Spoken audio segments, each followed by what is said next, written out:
All right, thank you, everybody, for being here tonight. We're going to call the meeting to order, August 5th, 2020 at 6 p.m. The purpose of the meeting tonight, or one of the purposes, is to discuss the school reopening plan for fall 2020. So at this point, I'm going to turn this over to the superintendent. All right, thank you. Thank you, Ms. Stevens.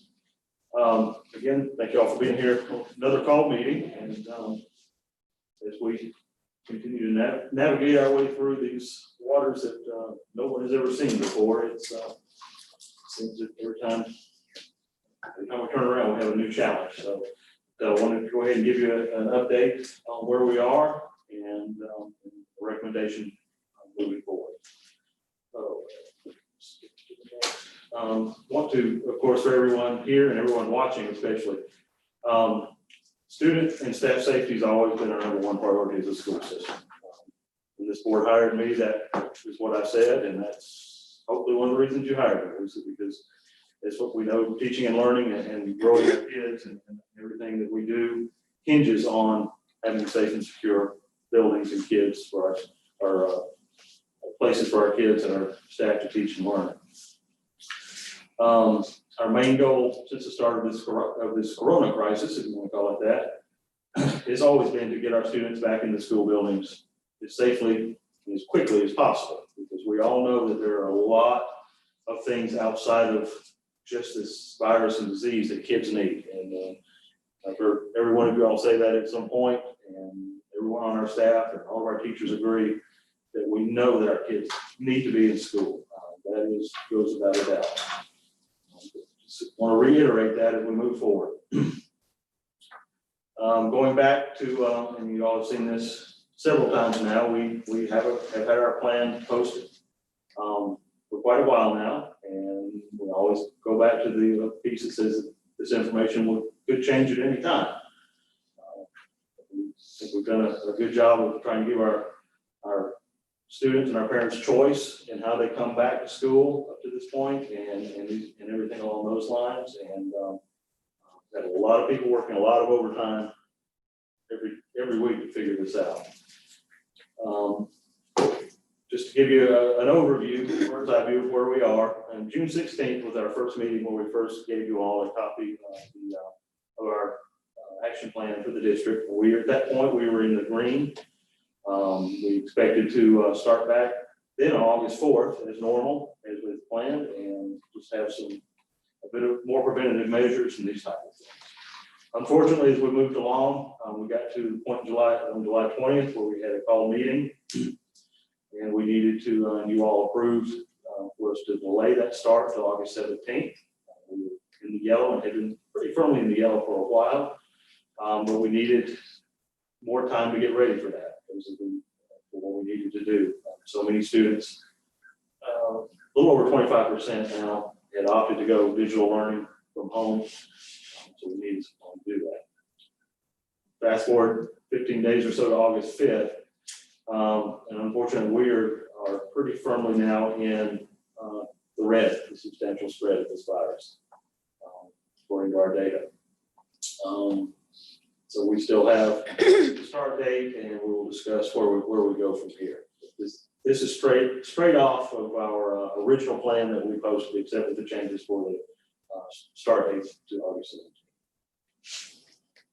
17th. Currently, we're experiencing two what I call pressure points. First is the community virus spread level. Just to be very straight up about it. We've now been in what we call the red zone for 9 days as of today. On July 20th, when we delayed the start date, our cases per 100,000 for 14 days, which is a rolling, we'll talk a little bit about that more, was reported at 225.7. Today, we pulled the data just after 3 o'clock. Most recent data puts that number at 409.8. So you can see a pretty substantial growth. And we all know our schools and our community are basically a mirror of each other. So the things that are going on in the community, what we're seeing is a high level spread. We're currently experiencing that in our buildings already. We've had teachers and staff, except for our bus drivers and our school food nutrition, everyone has been back now for a week and 3 days as of today. So that leads me to the staffing piece. And this is the big pressure point right now that we're facing. Staff currently in the building for pre-planning, and this includes up here at the central office, the PDC, and our maintenance crew, is approximately 1,600. Again, we don't have our school food nutrition. We don't have bus drivers in yet. They start next week. Right now, today, when we pull this, we've got staff out that are either with a positive case of the COVID-19 or have been in close contact with someone who is positive out on quarantine. We've had 89 of our staff members so far. That's approximately 5.6% of the staff that has reported in at this point. And on top of that, we have a bit of a custodial shortage. We're down approximately 12 to 15 where we would normally are at this time. We're always down a few before we start school, and that has and will pick back up. But we're down about 12 to 15 down from where we would like to be. Reasons include we have some with COVID-19 exposure, either with it or have been exposed. Of course, unemployment payments right now are keeping some folks at home. To be blunt, we also, as the ones that we've heard about, working with Primero, the prospect of coming in right now and cleaning after this virus scares some off. And then, of course, the market, there is an improving market, and there are other opportunities for some of these folks out there also. So that all kind of mixes in together. But so we're really in a point, kind of emergency point with our staff. Straight and blunt about it. Just to put that kind of in perspective, if you know, there was an article a week or so ago about Gwinnett County, 260 employees down. If you extrapolate that out with their number of employees, it's more around 2%. So that causes us a lot of concern right now. So we've had some questions and just wanted to kind of clarify, and I've got Dr. Thompson and Dr. Green here also that can help me out with some of this and chime in. But we use a 3-tiered model, as you all have seen. We have a green for low spread, and that equals less than 10 new cases on a 14-day rolling average. The yellow between 10 and 24.9, and red greater than or equal to 25. And we adapted this primarily from the Harvard Global Health Institute. Matt, you want to maybe chime in a little bit about how we came up with that at this time? I'd be happy to, sir. So the issue here is we have to look for benchmarks for what levels of spread are in the community. And initially that was going to come from the Georgia Department of Public Health, and that never came to fruition. So we had to find our own markers. And in this case, we found some pretty good information from the Harvard Global Health Institute. They have their own dashboard that we adapted to our 3-tier model. They use, and we'll look at this as we go through, new cases per 100,000. The reason you do that is because if you're comparing Gwinnett County to Barrow or Barrow to Madison County or a smaller county, it's very hard because there's just more people. So you're going to have more cases if the community spread is pretty high. So we use that to be able to make those kind of comparisons normalized, where we can actually look at the level of spread in a big county compared to a little county. So that helps us when we look at our neighbors, and we'll look at some neighboring data in a second.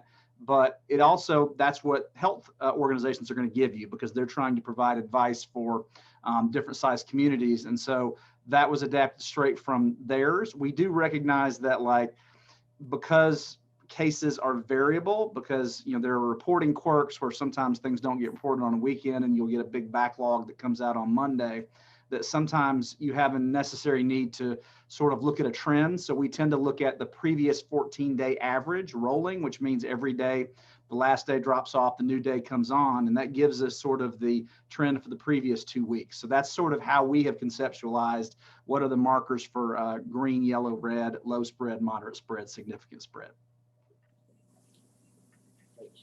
So just to kind of put some things in a timeline here for you, we have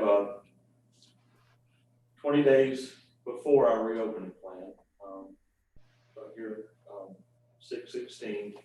And you can say we were firmly in the green level. However, we did have a couple of days of yellow, and that's one reason we used the 7 to 14 day rolling piece, not just a day or two. day by day. So you can see that piece there. Then 20 days past that, we literally, the day after we gave you all the first plan, we knocked into a yellow for an extended period of time. At that point, we waited several days, and then on the 20th, we had the call meeting. And we were very firm in the yellow spread. And then now we're into the end of July, early August, and you can see where we jumped up. And, so where we've been now for 9 days now in the red level. And we had a few variations. We had one day, I think it was a dip, but stayed within the red, and that's where we find ourselves now. Matt, anything I'm missing there?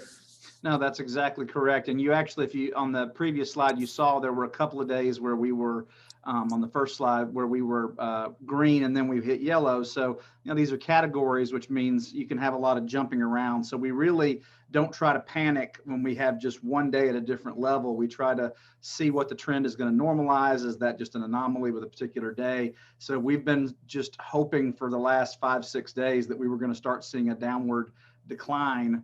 Unfortunately, we have been very stable at around 29 to 30 cases per 100,000 on the 14-day rolling average, which is well within our models or our frameworks red zone of high community spread. I have a question. Yes, ma'am. Matt, tell me again why you chose to use a Harvard model for this? You did say Harvard, right? Yes, ma'am.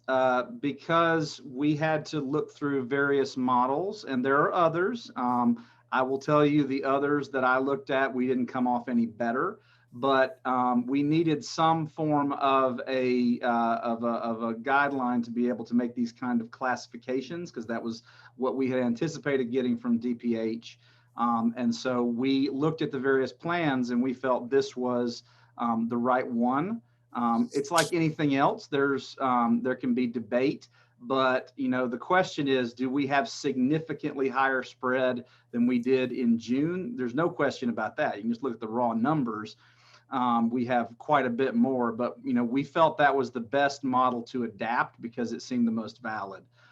As with anything else, there can be different opinions, but the public health folks we've talked to seem to think this is a very good model. So in looking at these new cases, okay, did you break that down into age categories, or how many children were part of those numbers, or how many people under 55 were part of those numbers? We would love to be able to do that. Unfortunately, that's not data that we have access to. We've asked for it. They keep telling us that's coming, or we hope to get that to you, but we don't have the capacity to look at that because all we get are the raw number of cases. But, and again, as Dr. McMichael pointed out, these two things are related. Of those 89 staff, I don't know the exact number, but a huge portion of them were close contacts with individuals in the community. And it's just one of those issues where the more COVID-19 is present in the community on a daily basis, the more people you're going to have who have meaningful contacts that, per the Department of Public Health's guidelines, need to be quarantined or removed. And so the more cases you have, the more contacts you're going to have, and the harder it's going to be to staff. So those two are not separable. The proof in the pudding, so to speak, is the fact that we have so many staff that are having to be quarantined. Oh, well, that brings up another question. Of those staff that are quarantined, how many of them actually have the virus? Cindy, correct me if I'm wrong, but right now we have 16 confirmed cases. 16 confirmed. I'm sorry, what was the number of people out? The number was 89, although I just had an update that we're now at 91. 91. So I put this together. Okay, and so Testing is kind of hard to come by right now too, I think, right? No, Dr. it's Huff? not. No, it's not. at all. No, it's Dr. not. Huff? Hard at all. You say that testing is kind of hard to come by, or it's taking some time to get the test results back at this point? Dr. Huff? It depends on where I you can't go. hear you. Hold on, I want to know this. Have we Can't lost? hear you. You're on mute, sir. How's that? There you go. There you go. Can you give us some Let's feedback get on that? Yeah, Ms. Stevens, testing is becoming more and more difficult to obtain. We're having delays in testing. Appointments have to be made now for testing. You can't walk up and get them easily. Some of the public health departments or sites are allowing walk-up testing. But if you do a public health site, you're going to wait probably 10 days on a result. Whereas if you do an appointment test site, such as in Brazelton, with our organization, you'll probably have the results back in 4 days. So time is of the essence when you're getting testing done. So you want the test results back as soon as you can.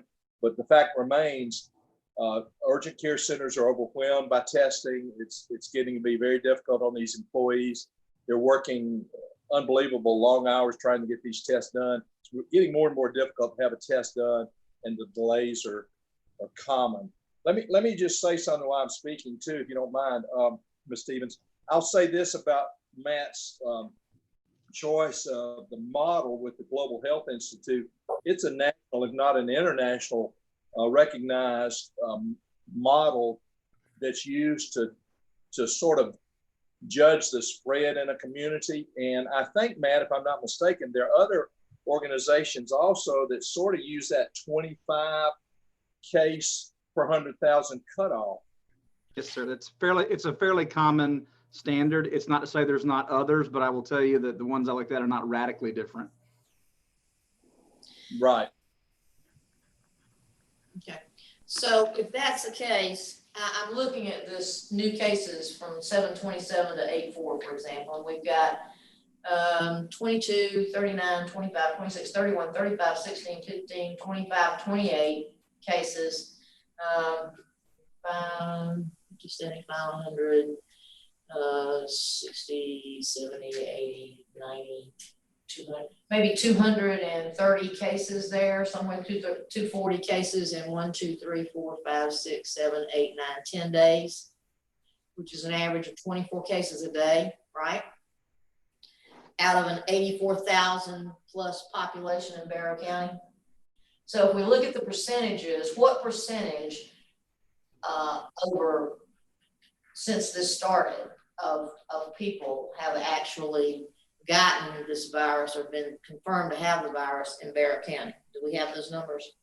Part of the problem with doing that is we know we're not identifying every case because of some people will be asymptomatic, some people will be just mild illness and won't go to the hospital. So, and we've talked about there's a testing lag that is not much of an incentive for people to actually get tested at this point. So the best estimates I've seen is that we're probably underestimating case spread by a factor of 2 or 3, just based on that. But I think, let me look, I've got this some here. I think since the beginning of this, Barrow has had 1,180 cases. Right. Which I can't do the math exactly in my head, but if we assume that's the actual number, that's probably a little over 2% of the population. Again, if you assume that's an underestimate, you might make a ballpark guess that between 4 and 5% have actually had it or been at one point or another, but that's just speculation. We can't really. Matt, another indication of the spread in the community is how many people are getting tested and how many of those people that are going to get testing. Most people that are being tested now in Brazelton are people that have symptoms. They've got a sore throat or a cough or a cold or a fever, shortness of breath, the myriad of symptoms that can occur with this virus. Of the people that are getting tested, 1/3 of those tests are positive currently, 1 out of 3. So that means we're either screening a lot of people in the right direction to be tested, or there's a lot of folks out there that are being tested or not being tested perhaps that we don't even know about. These are just the ones that go for tests, and 1 out of 3. A lot of people don't go get tests. They have a sore throat, a cold, a cough. They don't even get tested. They write it out, and that may be COVID. We don't know. We don't know if that's COVID or not. So 1 out of 3 that are showing up for testing is positive. That's a significant number to me. And anybody in our organization, when we found out that number out, we were overwhelmed by it. Well, and I will say that I sat yesterday for over an hour with my primary care doctor. And for 30 minutes of that time, we actually talked about COVID, and he was very passionate about COVID. And he's very young, he's very up on COVID, has studied his stuff. And he said the problem with the asymptomatic, and he was talking about the testing. And of course, when I called about the getting tested when my son tested positive, was the problem with asymptomatic. He says, I don't believe in just testing everybody for COVID just because. He said, because the problem is, unless I keep somebody in a confined area and they leave my office right after I test them, because he did say that it's an 8 to 10 day turnaround right now if he tests somebody. He said, if you don't get in your car and go straight home and then stay at home, he said, if you live with anybody else and they go anywhere, he goes, if you stop at the gas station, if you go somewhere to eat, you're going back into the world. So just because I test you right now, that doesn't mean that you didn't get it when you go to the gas station, when you go to eat, when you do whatever.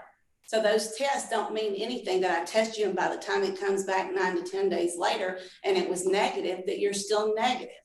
Or the asymptomatic. He said, so I don't even go with that. He said, if somebody comes in here and they're sick, and I cannot put and say, okay, this is why they're sick, then yes, then I want to test them for COVID and see if that's what it really is. Because he's said the problem is right now, there's too many false positives with this COVID testing. He says the problem is, because I told him about me talking to the guy that does the testing with the governor's office, and the governor's office says, yes. He said, the problem is we were putting the test in the computer, and say if somebody went, because my son, and this is what brought the conversation up, if somebody goes and they test positive and all they have is a headache and they have no other symptoms, no fever, no anything else, just a headache, and they think, okay, I have to wear a mask all day at work. I've left work, I've gone to my apartment, I've not gone anywhere else. My roommates wear a mask all day at work. They come home to the apartment, we've gone nowhere else. If they come back and they test negative, I don't believe that I've gotten it. How could I have gotten it? I go get tested somewhere else and he gets tested positive again. Does that count as one test or does that count as two? Governor Kemp could not tell me, so he had his guy call me. The guy said, yes, it originally was being put in the computer is two new cases, but we now have a way to wash that and clean that, so it now does not count, but one case. Now, if you go out to the Department of Public Health, which you have mentioned a couple times yourself, it will tell you that that counts as two new cases. But now they have a scrubbing technique, and it will warn you that the cases could be higher. So we're not really getting a good clue on what these numbers are. So then when I sat there yesterday and talked to my own primary care doctor, he says, yes, they do have the scrubbing techniques to do that, but they are not doing it and we're not getting the correct numbers. He said, all across the country, he said, I can tell you in my own office when I retest somebody, one patient, one in the same house, they will test positive one time, then I test them again and they test negative. He goes, these numbers, we cannot go on them 100%. He said, we don't know. Well, at the end of the day, let's face it, numbers nationwide Are messed be up. debated. That's right. But we've got to use something to keep our kids and our teachers safe. But this was the program we're using. At the end of the day, if we have 89 staff members that can't work for one reason or the other, we can't staff the schools, we can't bring the kids in safely. So that's really the crux of the matter. That's the crux. That's it. All right, I want to go back to these numbers. That 10-day average was about 1,180, I don't know, people, maybe, I don't know, or whatever. 1180. And I multiplied that by 3 and divided that by the population of Bear County.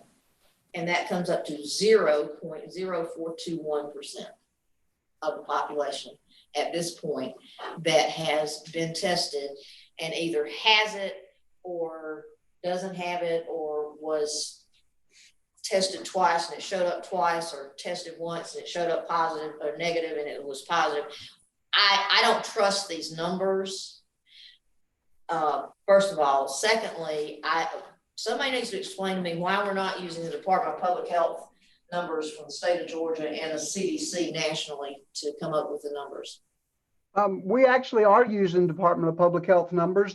That's exactly where these numbers came from. And we're just putting the framework that the Harvard Institute put together in terms of assessing what they mean. But these numbers I get from the Department of Public Health every day at about 2:50. The Department of Public Health posts these numbers and I gather those numbers and put them in a spreadsheet, and that's where they're coming from. Okay, thank you for that clarification. So it seems to me that I think we can all agree on a couple of things. Number one, we want the kids to go to school. All of us do. Number two, the numbers are not as reliable as we would like them to be. We all agree with that. That's very fair. But I think that we are bound by responsibility to follow the recommendations of the CDC. And the recommendations, Dr. McMichael, are being followed, am I correct, when it comes to quarantining these teachers? That is correct. Based on those recommendations. So with that said, all of the opinion aside, and just focusing on what we know we have to focus on, which is this is the recommendation. We can only base those recommendations off of the information that we are given by the Georgia Department of Health. Based on that fact alone, we cannot staff our schools. And it doesn't matter if we want our kids to go to school or not. If there's no teachers, then there can be no school. And I believe what I'm hearing is that based on, if we are following the recommendations of the CDC, based on those recommendations, it puts us in a staffing crisis. And the rest of it, At this point, yes. Yes, That would at be this fair to moment. say. Now, we would, and I've said it, I'll say it again, if we had to start school today or Monday, we would have been very, very hard pressed to make it work. People out, and didn't touch on that, but substitutes are hard to come by also at this point. And, folks that supply those for us are working very hard to get those numbers back up. But again, it's kind of along the same lines of we have commitments, and then when it comes time to do it, and I'll answer the phone. So. How many absenteeism do we have among our teachers on a regular day when things were back to normal? We keep up with that, but I don't have that with me. Ken, would you have a guess on that at all? Yeah, the average daily attendance for normal circumstances is somewhere in the realm of about 94%. So you have 6% out for various reasons. And this would be because most of these are actually not symptomatic. That would be on top of that, which means it would be roughly double what a normal day would be. And we struggle some normal days just to make sure we have enough substitutes and staffing. Would that 96% include transportation, school, food, nutrition, which this 6% of absence does not include that? So that 96% would include that, Matt? Well, that would include that, yes. You also have to realize that's not an automatic 10 to 14 days out also. That's exactly. That might be a couple of days versus by guidelines, you have to be home for a couple of weeks. Okay. How many subs do we have on our list? Any idea how many subs we have? We have about 150 on the list right now. That's certified and non-certified. Did we look to see how, if these employees that have this virus or have come in contact with this virus are living in Barrow County, or are they coming from another county over here? Because it concerns me if we're saying we're at 6%, and yet Gwinnett County was only at 2%. We're 4% more, and we haven't even opened our doors. Why, when Barrow County doesn't have that many cases? That's the question of the day. That's why I'm wanting to know why. Something doesn't make sense to me. I think you'll see in a second on a per capita basis, Barrow has about the same amount of cases Gwinnett does. Gwinnett has more absolute cases because they are just a bigger county by any measure. But there's a slide coming up where you can see that for the last 14 days, our level of spread is basically where theirs is at. And the fact that we're higher in terms of the number out is a very good question, but it is what it is. Okay, so if I'm correct here, picking up on what Ms. Bramlett said, we're not really, based on the evidence, which shows that children are not really susceptible to this virus, and that basically the the death rate for children worldwide is about 1 per 1 million students or people, children. And the fact that we have maybe less than 10 cases in the United States with a 320 million population of children. So our children are not really at risk here. And the issue we have is basically a personnel issue. And the issue is people, teachers and custodians. Custodians have always been an issue.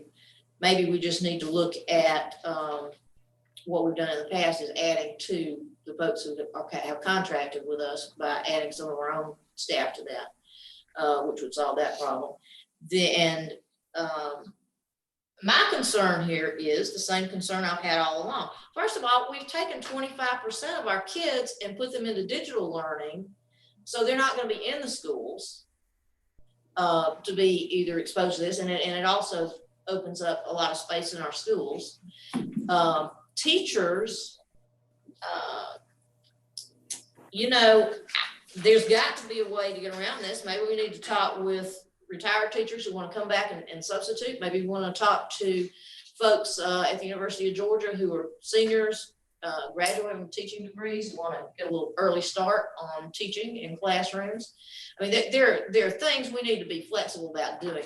The fact that we're having a personnel problem does not solve one single problem of one single child in this system who's been out of school since March 15th.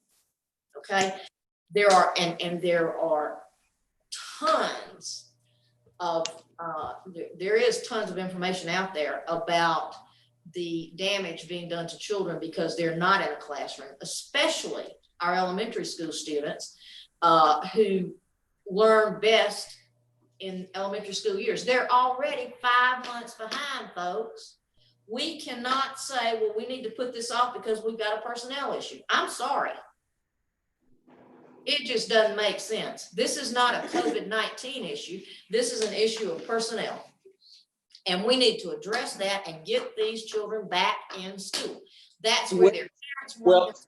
75% of our students, of our parents, have said they want their children back in classrooms. That's A. B, as a board, we should be about leadership. We were elected to represent all of the parents and taxpayers and students in this county to give them the very best education we can give them. And we can't do that for 75% of our students by virtual learning. That's the issue here, and it needs to be addressed. I don't know what the answer is, but I think between the 9 people on this board, we can figure it out, along with some help from the superintendent and his executive staff. These are professionals. We expect our teachers to act professionally and be professionals. If they are out sick, I don't want them in the schools, but we have got to find a solution to this problem because we cannot, nor should we, keep these kids out of the classrooms. Chris, can I ask you, is Hold there thought or any way we can look at putting elementary kids back in school? I've got kind of the last slide of this is our draft plan for reintroducing. So yeah, I'll definitely talk about that. But before we move on, while Lynn's talking, I pulled up the Georgia Department of Health.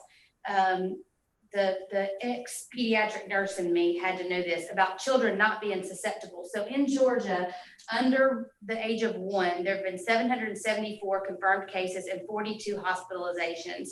1 to 4, there have been 3,119 confirmed cases and 25 hospitalizations. 5 to 9, there have been 3,119 confirmed cases and 25 hospitalizations. 10 to 17, there have been 10,296,000 cases, 152 hospitalizations. 18 to 29, which would be a lot of our some of our seniors and our parents, our largest majority of parents, 34,640 cases with 1,875 hospitalizations and 77 deaths. And then just for one more, just for the sake of grandparents, 40 to 49, 32,176 cases, 2,654 hospitalizations and 162 deaths. So the thing about children, they are susceptible, but just like when we talked about in March, when we shut the school systems down, a lot of that is about them being petri dishes for spreading to people that they live with, their parents and their. Ms. Bramlett, let me say, I thank you for those numbers, and this is obviously not, it is a COVID-19 problem. It's not a personnel problem. I agree with Ms. Stevens. It is a COVID-19 problem. If it weren't for COVID-19, we would not have a personnel problem, period. Stop beating this up and turning it around and making it something it's not.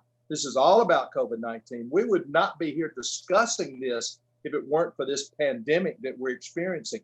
So I can't believe that you're trying to push that down our throat, Ms. Stevens. That is entirely false. And Ms. Stevens. I'm not trying to push anything down anybody's throat. Oh, yes, you are. Don't Saying tell here is that we have an obligation to every one of these students to get them back in school, and we need to figure out a way to do that.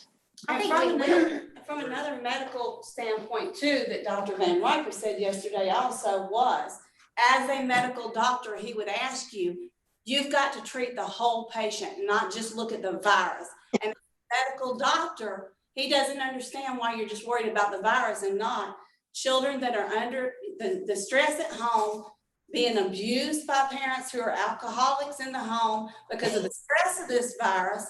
Then also the poor and the families, and also us being a Title I district up here in Barrow, and then they're not getting hot food, and that they need to be back in school for that. He says as a doctor and a medical doctor, he looks at the whole aspect, not just the virus.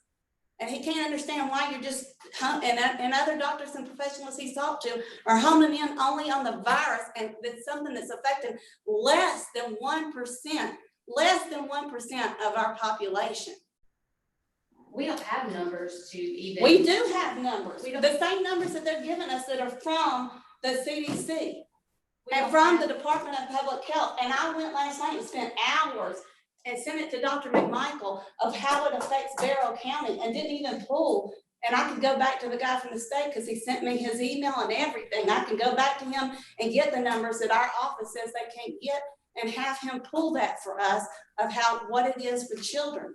I could pull it for our whole population from I'm Barrow. referring to are these numbers that you're talking about, children who are being abused or who are being, if we're questioning the numbers that are being put in front of us by the CDC, I'm merely suggesting we shouldn't be calling out numbers or calling out situations that we certainly don't have. Let me jump in on that, and I totally agree with the fact that we've got kids out there that are hurting. Sure. In many ways. I mean, that is. And we got to look at the whole thing. Entirely true, and we do. We can't just look at the virus. On the other hand, if I don't have the staff to go out there and do those things and take care of those kids, then we can know it all day long, but there's nothing we can do about it. And that's really where I'm coming from with this. Is we're at a point, unfortunately, and I think, and I will make the point here in a few minutes that this will be a short-term thing. And we'll get these kids back in just as quickly as we can. But we got a $5 million deficit. And let's just face it, we're working with. I can't hire another social worker, and if the 5 social workers I have go down with this thing, we're not doing anything for kids. That's just the cold hard truth of it right now. And I totally agree with you, Ms. Kelly. I know that those kids are out there, and I know on the other hand, my own daughter is a senior that's going into this year, so this is not going to be a popular thing at my house either. But I have to look at safety and security of these kids and the staff. And the staff, if the staff isn't there to take care of these kids, then we can't ensure their safety. But that brings up the other point. I don't think I could have predicted this when you first brought it to us 3 weeks ago or however many weeks ago, and asked us that this was going to spread. We saw it spreading in Atlanta. We saw it spreading. I mean, I knew that you could foresee that it was going to spread, and that we would be before August 17th came, that we were going to be in the red. I could somewhat foresee that by looking at what was going on in Atlanta. Chris, I know these numbers are going to keep growing, but out of the 89 or the 91 that we're at now, do we have it mapped out on when the ones that were not the positive cases are gonna come back? Come back, we do, some are coming back towards the end of this week, some have already started to come back. Probably about 30, somewhere in that point, although that keeps growing every day. Right, but that number is the Will- ones that will are be currently here, out. will not be back by the start of school. But again, some of these that have been exposed that we don't know about can still teach virtually. Right. So it can't be, and this is a very fine point we need to make, and thank you for bringing that up, because these are people that can be teaching virtually from home while they're quarantined, the vast majority of them, but we can't allow back in the buildings. So that's where we're stuck right now. I mean, we could have close to a full teaching staff virtually. Not gonna have close to a full teaching staff in person, if that makes sense. How many of our, Doing like a hybrid. Well, that's kind of what we've got to get them back in.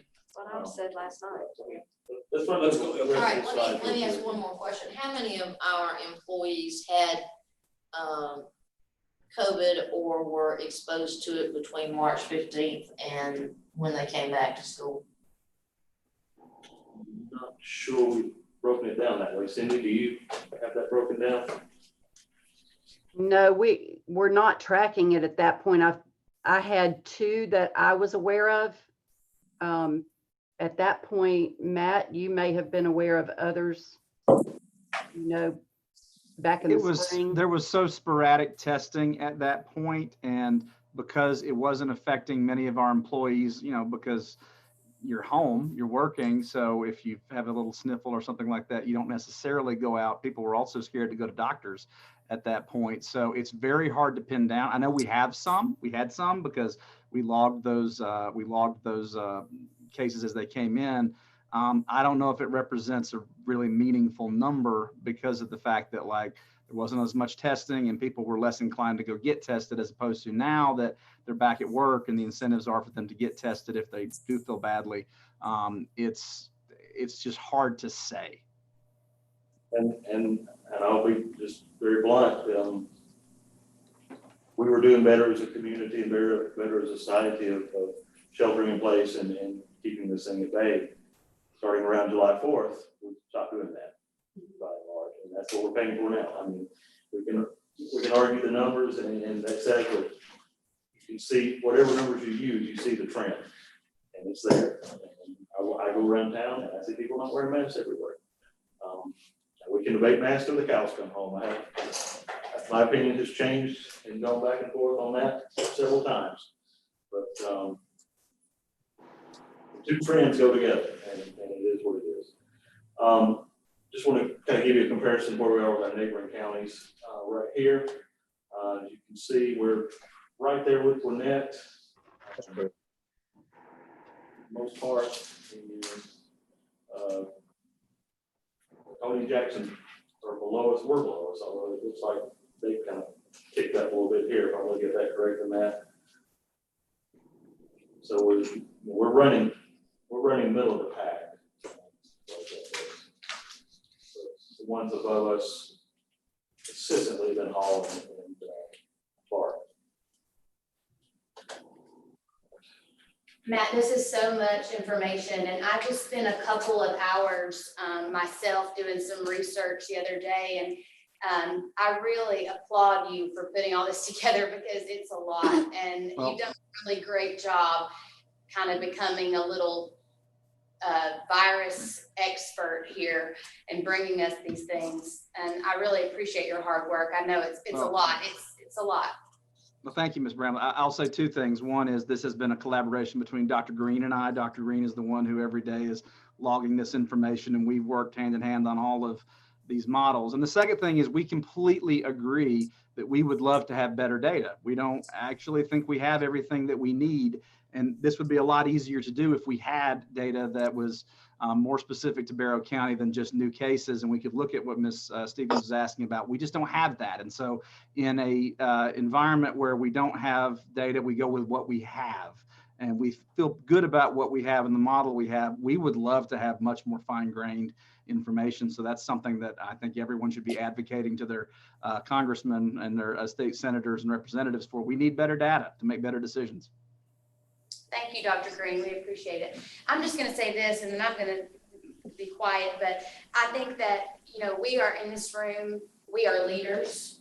It is our job to lead. It is our job to, like Lynn said, it's our job to lead. And at this point, we can fight the numbers, we can fight with each other. We can, I know everybody in this room wants the same thing, and that is what's best for the children. And that's why, we can be respectful of one another's opinions, because at the end of the day, we really all want the same thing. We just have different ways of getting there.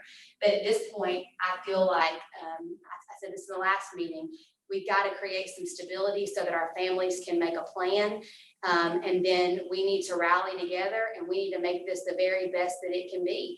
Our children, I had a long talk today with Dr. Moten, because as a mom, I want to understand what this is going to look like, right? This affects me personally. And after talking with her, I felt a lot better about it. I did. I would like to see us as a collaborative group, just, pull together and go with, whatever we have to do and work together to make it as best as it can be. Our teachers need us, the families need us, but more than anything, our students need us. And thankfully, we are dealing with a generation of children that are what I like to call YouTube babies. My child, when he was just an infant, could take my phone and go, he could scroll through things and he knew what to do. And they're very different than us. When I was a kid, we used to hang out in the street and socialize with each other. Now they socialize on their phones. They socialize on their Xboxes at night. That's the generation that they're in. So none of us like this. Let me be clear that I hate this. I want my son to go to school. My son was supposed to be one of the first 8th graders at Bassett. He was so excited. We've driven by that school every step of the way. And it's just been like, we've been chomping at the bits to get in there. This is devastating. But I believe that we can pull together and we can make this what it has to be just to get us through this season. And I think that based on what we see here, we know that, we know everybody wants the kids back in school. So if we work together, I think we can get there. We can make this better than it has to be. You know what I mean? And so that's what I would personally like to see us do, is just pull together for these children and just do what we have to do. And then, hopefully based on the next slide, it's going to be short-lived and we can all get back. Let me echo Ms. Bramlett's comments. I want to commend Dr. Michael and his staff for getting together the data and using data to drive whatever decision we're making tonight. Even though the data may be at times questionable, it is the data that we have, and I think it's reasonable data to use, and I appreciate them getting it together. One thing that we have seen in the state of Georgia and nationwide, I think, is a lack of leadership in the way we have approached this epidemic, in the way the leaders of our communities, the way the leader of our states and our nation has approached this. We have not had good leadership. We have not had anybody stand up and help us manage this pandemic. And we've sort of been left to our own devices to do that. And we failed by doing it. We've got a society that's not paying much attention to this virus and the implications of this epidemic. And I think we need leadership. And Ms. Bramlett nailed it. We need to be leaders in the room. And I think if we can be leaders and stand behind Dr. McMichael and what he's presenting to us tonight, we can go a long way to getting this society of ours in Barrett County back together. And it's going to take leadership. And I think Chris is the leader. Dr. McMichael is a leader, and we can help him do that. And by doing so, perhaps we can get the message across that if we're going to get our community back on the right track, we're going to have to do some hard things. We're going to have to encourage people to wear masks in public, to abide by the social distancing rules that are in place. Because we don't have a lot of people that are doing that. We have a lot of people that are not doing that. If they want their jobs back, if they want the economy back on track, if they want their kids back in the classroom, we have got to encourage our community as a whole to get behind this as an effort that we can accomplish. Perhaps if we just wore masks in our community for 2 weeks, you might see this curve flatten. As we've said many, many times, the curve may very well flatten if we would just do some simple things. It doesn't cost anything to wear a mask. It's a simple task. And these are things we can all do. And I think as leaders in the room and as leaders in this community, to which people may, or, half the people are going to be mad at us and the half are not, depending on what we do tonight. We have a lot of people mad at us, a lot of people happy with us. But if we can all try to let them know that we're trying to get the kids safely in school, we're trying to keep our community safe, we're trying to get everybody back on track as soon as we can. If we let them know that, I think that's the message we need to send. And by doing so, we can get kids back in school. If we get parents back at work, and our economy will improve. We'll see everything get better, but we've got to do it together. And that's all. That's all I have to say. Thank you. Mr. Bailey, you wanted to make a comment? I guess one of the concerns I have, if we do go to our schools and go virtual, there's a lot of daycares that are open. Parents are going to do what they have to do to go to work. They're going to put them in daycare. Do we want our students in daycare where, some of them are going to do a real good job, some of them might not do as good a job as we are looking after their kids? This is, guys, and I know it's just not me, I know it's all of us. We're all concerned about how we move forward with this. I'm like some of y'all in here, these numbers, I don't trust them. All that being said, if we take our kids and take them out of school and put them in daycare, how are we serving our kids? I got 3 grandkids that's ready to go back to school. I got my wife and my daughter, they're ready to go back to school. They work in the schools. And if we do this, we need to have, the community deserves a plan. That we have a plan on how to get back to school. Well, but, we've got these numbers and some of them, I guess we use the same numbers that we take them out. What's our, if we get down to, we got 30 people out, do we go back to school? What do we do? I think we're putting our kids in very, very dangerous situation because I'll keep repeating myself, but we're going to put these kids back in daycare and it's not going to be free, guys. These numbers, we may never get back to school if this happens. We can go to this thing like what Gwinnett County was gonna do, but the thing is, if we keep having people, call in or something happen, this whole plan's gonna get thrown to the wayside too. So why not just say, oh, well, we're gonna do like what they've been wanting to do anyhow, and been pushing for the last 3 weeks is do distant learning, which is what they really wanna do, Dr. Huff and Stephanie, is go distant learning for the first 9 weeks of school. That's what they've been pushing for 9 weeks. And yet, do we really even have enough technology to do it for the first however many weeks that you're wanting to say? I don't believe I ever said that I wanted to do it for the first 9 weeks. I just want to do it until the spread level is down. And do we have the technology? And we have staff.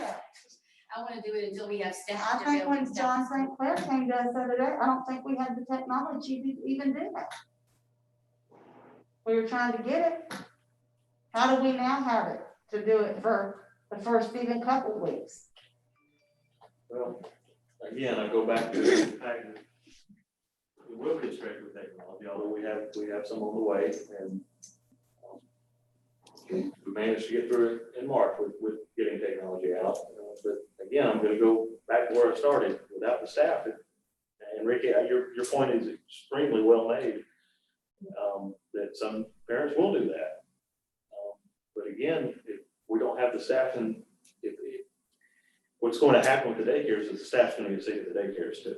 And the daycares are much smaller numbers. My mom owns a daycare, so I actually just had this conversation with her because I'm concerned too. And she said, and one thing that we did, this, it's much smaller, much smaller. And like in my mom's daycare, for example, there's no lunchroom. The kids go and they stay in their own silos all day long. You know what I mean? So there's not a lot of, it is a little bit of a different atmosphere. But to your point, I But get Stephanie, that I may get be you, but they're not Sure. all run the same way. Sure, I hear you, 100%, I hear you. Let's see what plan you have for us. Okay, good. And again, this is, our goal is to get these students in the buildings. I mean, that has been our goal since day one. And I don't want anyone to hear anything different in that from anyone. And so, you know, as you said, it's fairly, and we already have been thinking about how we can do this. You've probably seen, I know Gwinnett and Fulton, some of the larger counties have also come out with something similar. And so, you know, we want to get them back in as quickly as possible. As soon as staffing and the spread gets us to the point we can, that may be a week from now, maybe 2 weeks from now, or after we start, right? Then we can start working back through this plan. And now this is a draft. I really haven't had time to sit down with the principals and go through some of the, you know, the ins and outs that they will know that we would not at this point. But starting with, of course, today's date, and then as soon as we deem it according to our own measures, we time to safe to start moving them back in. We would start this time with more gradual, bring back our pre-K, K in first, our 6th grade or 9th grade, and of course all our special education kids. That week goes well, then we'll add in the next layer, 3rd grade, 6th and 7th. Right now we're looking at 9th and 12th. That could change back to the 9th and 10th. There's some things we have to talk through. And again, we'd already have special education students. We are first ones, of course, to get them all back to self-contained. And then week 3, we would be back to everyone that had chosen the cohort to be in person, will be back in person. Now, other districts have started, you know, put a date on there. I think at this point, I think that might be a little optimistic or aggressive. One was, I think it was the 26th, another one has put out the 8th. I don't want to tie a student thing at this point because we need to see what the rest of this trend looks like for the next couple of weeks. But that would be something we keep on the website, keep in front of our parents, keep it updated continuously. So we do have a plan. We do want to get these kids back in. You know, this is not, like I said, I don't want to do this at all. I want kids. I would rather, personally, I'd rather have all the kids in the building and none on virtual learning. Chris, I know our biggest issue is staffing. Is there a reason why week one could not be August 17th? With the extra support that we have in the building, the EIP teachers, they're all, if it's an elementary school teacher, they should be certified K-5 and should be able to fill in if we're, especially if we're only talking about 3 grade levels or one grade level in middle school, 1 grade level in high school. Is there a reason we can't start off with at least that on the 17th? No, I think you're also, you're looking at, we have to take a close look at which staff is out. That would be, I'm not, to be honest with you, I know we have those numbers. I have a question. Last night we approved our 2,000 seats for the digital learning. Now we're talking about going all digital. Are we going to have to go back into our budget and get that? Or are we gonna, how's that gonna work? Because you got some that are doing you know, they're doing a different curriculum as to the online learning. So that's my question on how. No, we will not.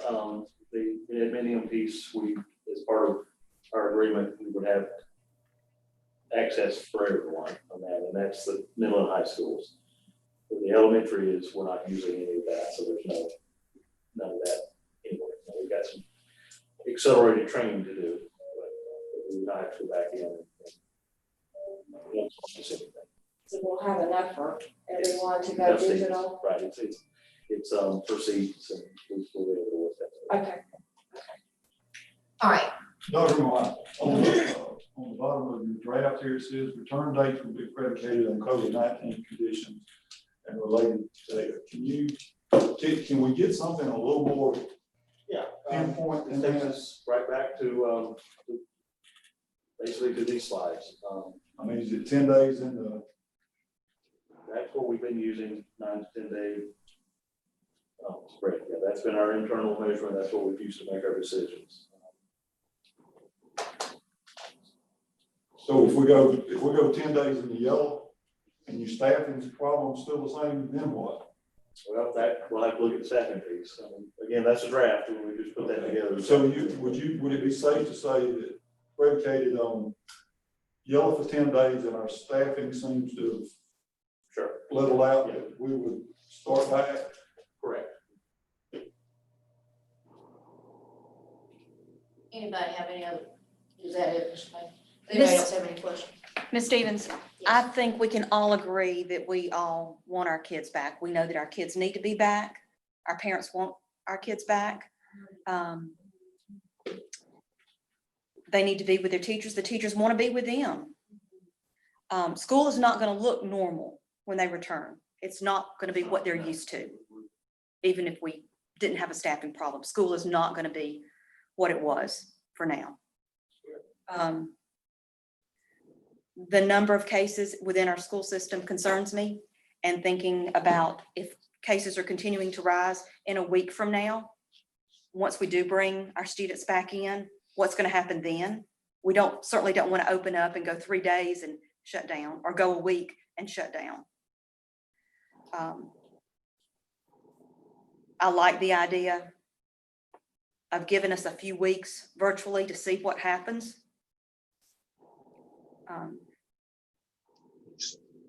We don't want to send our students, our teachers, our staff back and put them in an unsafe situation. That's not fair to any of them.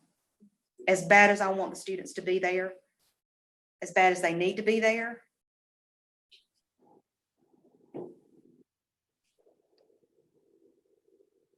I can't support us going back right now. But I do want us to get back as soon as we can. I'm certainly not in favor of going the rest of the semester virtually. Let's see what happens. Let's give us some time for maybe things to settle down a bit. How much time? Again, and I know this is politicized, and I'm sorry that's happened to our country at this point, but I'll just be blunt, I don't care about that right now. I've got to have healthy staff members to teach kids, period. If they go down, we're no good to the kids. And we may have enough. This rise from the 20th of July, this is kind of the piece that really puts it in perspective to me. July 20th was the day we made the decision to push back and look at today and look at the rise in this community. We can argue what the level, the data, et cetera, but the numbers are the numbers. That's a huge rise. I don't know that that's going to stop. It's definitely not going to stop if we don't do something different in this community. And it's not, there are things that we can control somewhat within our own community, but 60% of our population leaves Berry County every day to go to work somewhere else in another county. So it's not just what we're doing here. It's The problem I have with this, I'm sorry, did you want to say something else, Lisa? I'm thinking, even though we've got a great number of subs, I don't know this, but I imagine many of those subs sub for a couple of days here and there. If we have to bring subs in to teach for 14 days at a time, that's a lot of instruction we are placing on a substitute teacher. Yes. Yeah. I don't know if this makes you feel any better or not, but I've been on this board in my 20th year. I started subbing a long time before I ever got that. And there were times that I substituted in a classroom for 14, 15 days. I don't have a college degree to teach. It's just the nature of the beast. As much as I love you, Ricky, I think I'd rather my kid be at home with a certified teacher on the computer though than, you know what I mean, than having long-term subs for that long. I don't know if I'd feel Yeah, comfortable but with sometimes that. that's not an option. Sure, I agree. Chris, if we go all digital, what will open houses look like, or orientation? Will they still get to meet their teacher in person so they can build that? We're gonna have to work that out. We've got a meeting first thing in the morning with principals. It will look a little bit different, but we do still want to get them connected to the teachers. I mean, to me, that's the biggest. I mean, I think we all kind of had in the back of our mind, we would be in school for a little while and this thing would jack up and we might be out. That's happened early. That's basically what we're looking at. But they need that relationship, so we're going to talk with the principal, see what's feasible. Still try to do it next week, stretch it out. We're also have to be giving out Chromebooks, so we'll have that things too. We discussed briefly, I won't go into too much detail, but a drive up type of thing where you drive up, the teacher comes out, meets the child, meets the parent, keeps them out of the building, that type of thing. So we're going to do our absolute best to make sure that that connection is made, because it's important, especially for the younger ones and honestly for the sixth graders and the ninth graders too. They don't know these folks yet. Yeah, and to Jordan's point, I was just gonna bring that up. That's what I heard from teachers and administrators last spring, is starting the year without knowing these kids, where they come from. I've said that since we started. Yeah. So some kind of indoctrination, orientation, I think is, if we're not going to be able to gather, this is critical. Debbie, you mentioned the piece. This, and we've said this, but I want to reiterate it. What we will be doing, pushing out virtually, is not going to look like what it will happen in March, April, and May. We had a day to get ready, and we made corrections and we made changes along, but we were still, teachers were at home, they were using their own Wi-Fi. We didn't have digital handbook, we didn't have the guidance we have, and these teachers have been preparing for this. Our virtual teachers are very prepared at this point, and our ones that were not planning on going virtual at this point have been studying on this and doing some work where we've been training them along too. So I don't want anyone, and I've already got emails on this. If my kid didn't learn anything, that's not going to be acceptable. This will be a different type of virtual school than we did in March, April, and May. Do we have something for the parents of these young ones, or even for the older ones? That seemed to be a problem with the parents not understanding how to help their kids. Are there any YouTube videos or something that we can We've put been out working on those. Teachers have been working on those. to help? And there's going to be a lot more interactive with the teachers, with the families, and those type of things. So we have a schedule already set up for elementary, perfect example. They have a schedule of just to follow, just like they would in the day. And part of that is time for the teacher on certain days to reach out to certain family members and the staff and have those conversations. So it's going to look.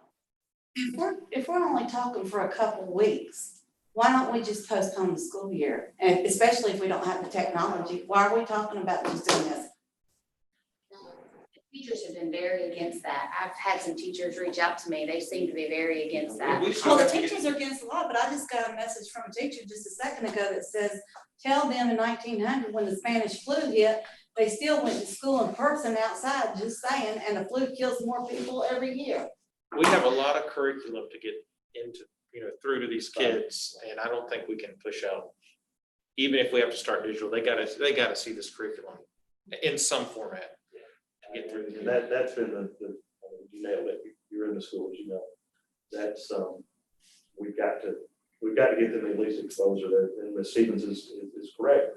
They're going to keep getting further and further behind. Now the whole country, let's be blunt, the whole country is getting behind. And we're going to do our absolute best here in Barrow County to mitigate that and catch them up.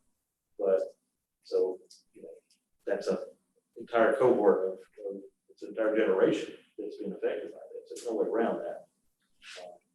But so if we've got to get them exposed. Well, what do we do? It keeps going.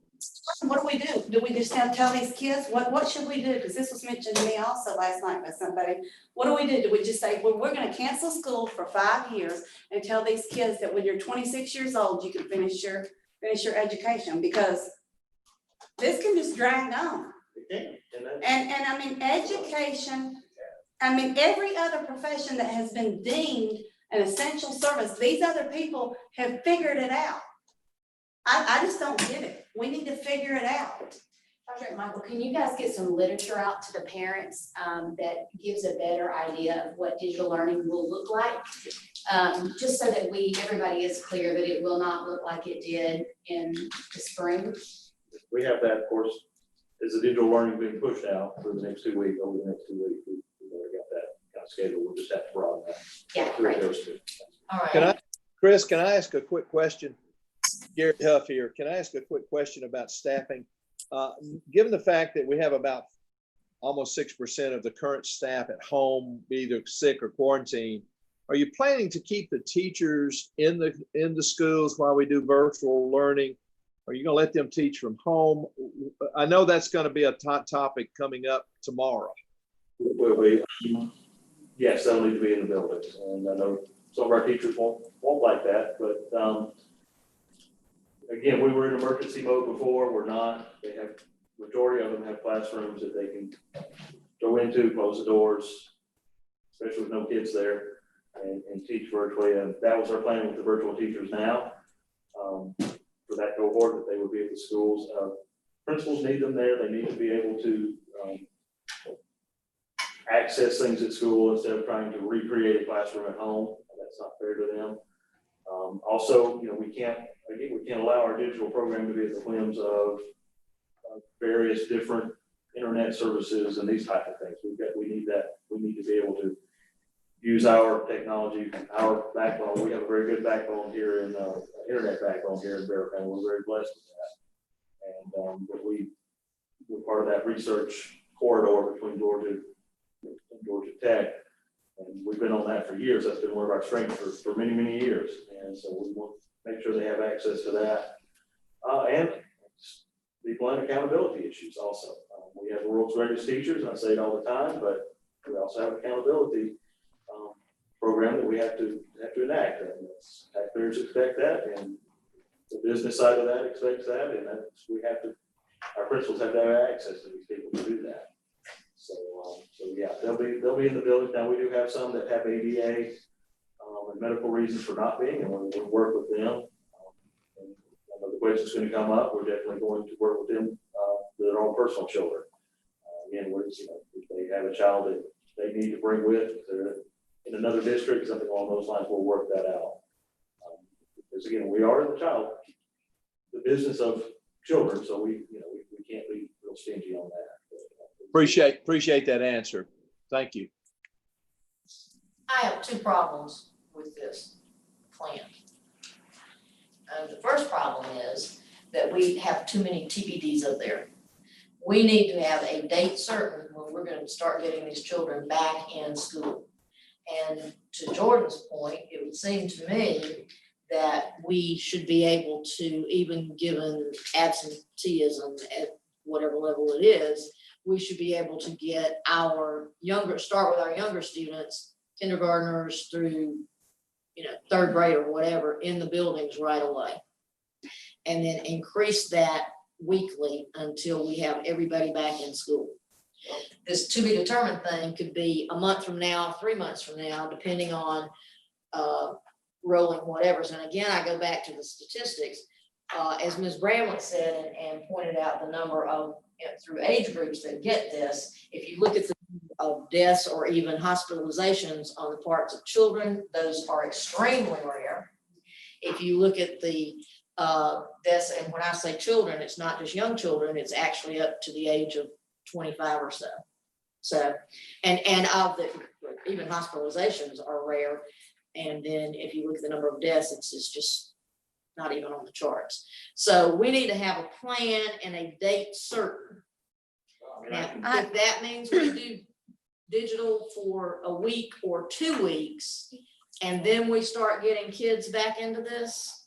We debated on that, and I can put a best scenario date down. But I don't see how we can. I think a mistake we can make is make promises we can't keep, guys. Changed the date already twice. Exactly. We need to get a date and date certain and do it. Well, but that is going to be extremely difficult for anybody to predict that in the future. We don't know what this virus is. It doesn't play by our rules. It doesn't play by our calendar. The number of people infected in this community is going to depend on factors we do not have control of. And so for Chris to be able to come up with a date in the future that says this is the day we're absolutely going to drop dead open the schools, I think it's unfair to pin him down like that. That's leading people to believe that that's going to happen. I just think it's a bad idea. So how long do you want to put this off, Dr. Huff? Well, I'll tell you, I don't know the answer to that question, and nobody does, but I'll tell you this, and I'm asked this every day in my office. I'm asked this every day, several times a day. How long is this going to last, Doc? How long do you think before we'll be back to normal? Well, I think it depends on two things. I think it depends, number one, on the community's response to this pandemic, and we've not seen a very good response. We've not seen an effort on the part of the community to beat this down. We have just gone about business as usual, and the virus has flourished. So that's number one. Number two, we've got to have a vaccine. A vaccine is coming. It's coming sooner than we can have ever even thought we could get a vaccine manufactured. I'm hoping we'll have a vaccine in 6 months. Is that how long it's going to take? It might take that long. It depends on that curve that we keep talking about beating down. We got to flatten the curve. I don't think Chris has the power to flatten the curve. He doesn't have the power to predict the future. I think it's unfair to ask him to do that. And actually, if we do that, we're going to put ourselves in jeopardy of promising something we can't follow through on. I agree that we don't know and we won't know as we have so far. And because we don't know, what scares me is that we all agree the kids are getting farther and farther and farther behind nationwide, which is why I think we should try to use all of our resources if we can and put emphasis on the K through 3 grade levels, because those are so key in that early literacy. I mean, it's not critiquing your reading and your math skills. It is teaching you how to add, teaching you how to read. And if a teacher can't do that virtually. Even the best of teachers, they need to have that kid in front of them to really show them those aspects that, those features of how to read, how to add. And I just don't think they can do that digitally.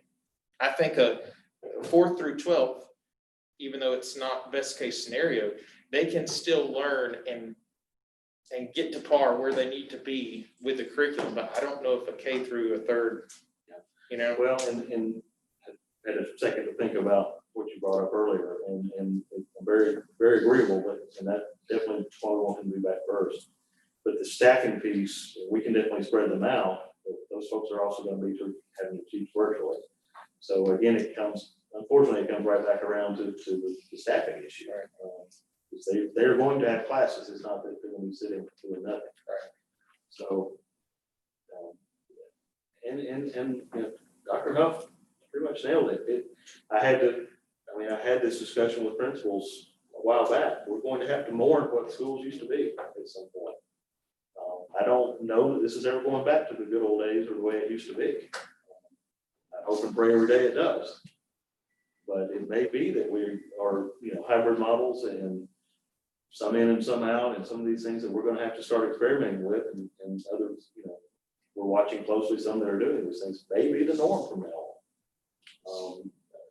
I like Dr. Huff's enthusiasm about a vaccine. I pray he's correct. I don't know that's going to happen. And so we've just got to make the best and do the best we can. And we've got the people that can do it. Not just in Barrow County, but teachers and people in education across this country are sometimes slow to change, but when it's something they have to do and it's a change they have to make to do the best thing for students, they get it done. And, we've been battling this thing, folks, for 6 months. That's all. It seems like for an eternity. And there's no way we've got the answers on this. And I'm don't like soapbox with this, but every district, every superintendent, every person I talk to, other board members and other districts, everyone's struggling with these things. And for me to come out and for us as a staff to come out and say, we've got this perfect thing and this perfect date and this perfect way of doing it, would be a complete bald-faced lie. But we can't do it without healthy staff. And that, to me, is an irrefutable fact at this point. When we get a healthy staff, that's when I'll be bringing them back. Just to sum it up, that's it. And that may be 2 weeks from now, and I pray that it is. I pray we're only out for a week. That would be amazing. But, I just don't know. I am not a person who, like you all know me pretty well at this point. You know, I don't like to say I don't know, but I don't know. All we can do is best we can do and keep pushing forward.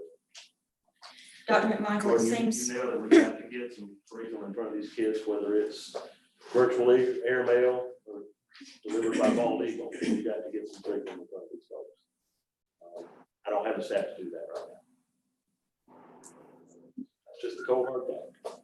And we can maybe the political piece of it, that, you know, not wearing masks, I don't know. I've seen data on both sides of the mask issue. I've walked that line since this thing started with the masks. I haven't been willing to mandate them because I'm not convinced that they do that good. On the other hand, they can't hurt.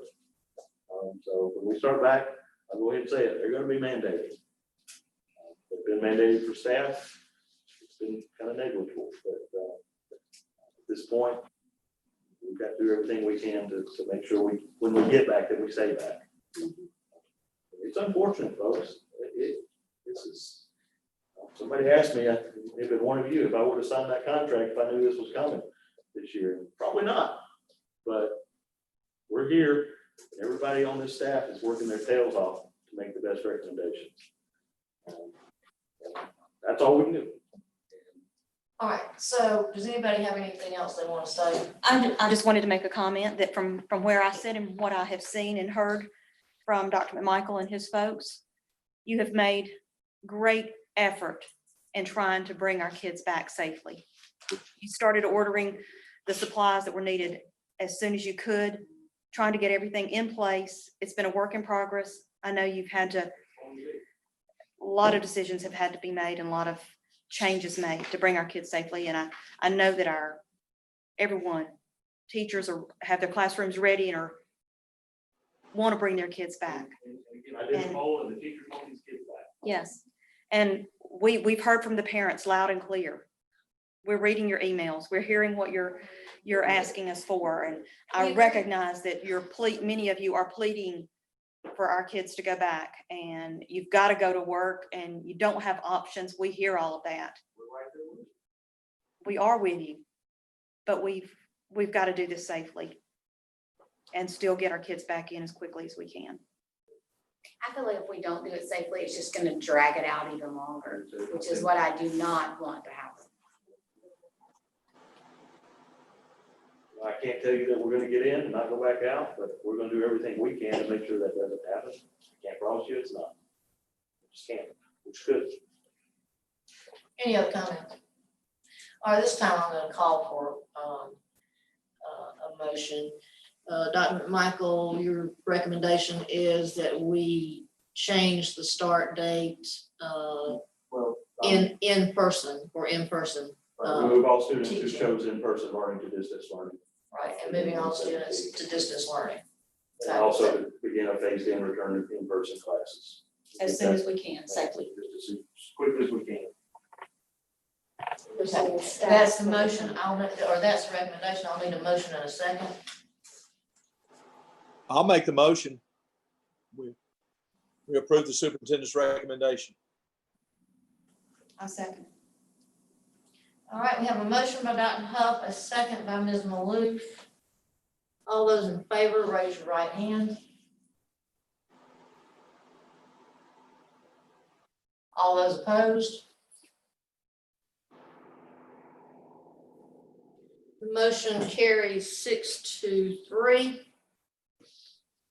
Mr. Raper, Ms. Kelly, and Ms. Stevens oppose the motion. Okay. That concludes the discussion we need to have on this. At this point, we need to go into executive session to discuss or deliberate upon the appointment, employment, compensation, hiring, disciplinary action, or dismissal, or periodic evaluation or rating of a public officer or employee, or to interview applicants for the position of superintendent. Dr. Huff, Yes. Mr. Ritter, Yes. Ms. Maloof, Yes. Ms. Kelly, Yes. Mr. Bailey, Yes. Ms. Kraus, Yes. Ms. Bramlett, Yes. Mr. Raper, Yes. and Stevens votes yes. All right, this time we're going into executive session. Thank you for being here.